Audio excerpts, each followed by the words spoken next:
Mga katrops, welcome back ulit sa aking channel, Sports React PH. At ngayon nga ay pag-uusapan natin ang naibalitang rason bakit gigil si Stephen Curry na talunin ang Dallas Mavericks at si Klay Thompson. Pag-uusapan na rin nga natin dito sa ating panibagong video, ang balitang pag-angat na ng Los Angeles Lakers sa standings ng Western Conference.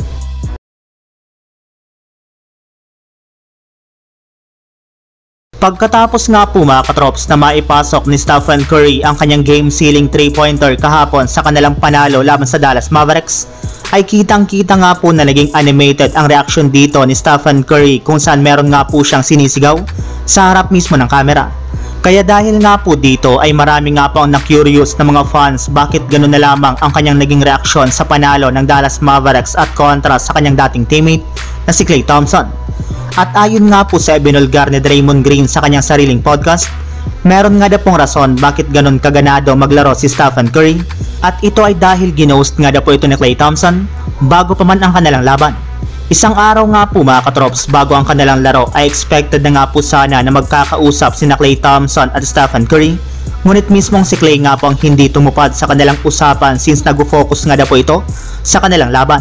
At dahil nga po sa nangyaring iyan ay hindi na nga po napigilan pa ni Stephen Curry na mainis at ibaling na lamang ang kanyang galit sa kanilang laro laban sa Dallas Mavericks. Samantala, punta naman tayo sa ating sunod na pag-uusapan sa balitang pag-angat na ng Los Angeles Lakers sa standings ng Western Conference. Tuluyan na nga po mga katrops na nakabawi ang Lakers sa Memphis matapos nga po nila itong talunin ngayong araw, kaya dahil nga po dyan ay 1-1 na nga po dito ang kanilang regular season series. Bukod rin nga po dyan ay na-extend na rin naman nga po ng Lakers sa 3 games ang kanilang win streak at naipagpatuloy nga po nila sa 6 wins at 0 losses ang kanilang kasalukuyang record sa kanilang home court na Crypto.com Arena. Yes, nananatili pa rin nga po silang undefeated sa kanilang mga home games, pero ang mas magandang nangyari nga po ngayon sa Lakers ay ang pag-angat ng kanilang record sa 7 wins at 4 losses sa standings ng Western Conference bilang ka-top 6. At kasabayan naman nga po ng kanilang pagkapanalo ay mismong si LeBron James na nga po nagsabi sa kanyang post-game interview na hindi nga daw po sila mananalo at makakapag-comeback kung hindi dahil sa magandang performance na ipinamalas ng kanilang rookie na si Dalton Knecht. And speaking of Dalton Knecht mga katrops, napakaganda nga daw po sa pakiramdam na maglaro sa crunch time since damang-dama naman nga po niyang intensity at enerhiya sa loob ng court. Napansin nga daw po niya na bumagsak ang effort ng kanilang team sa third quarter, kaya sinubukan nga po niya na mag-step up at sa kabutiang palad ay pumasok rin naman ang kanyang mga tira.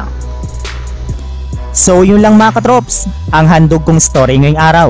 Sana nag-enjoy kayo, please like and subscribe my YouTube channel, Sports React PH, para sa iba pang story at update patungkol sa NBA. Kita-kits muli sa ating susunod na video.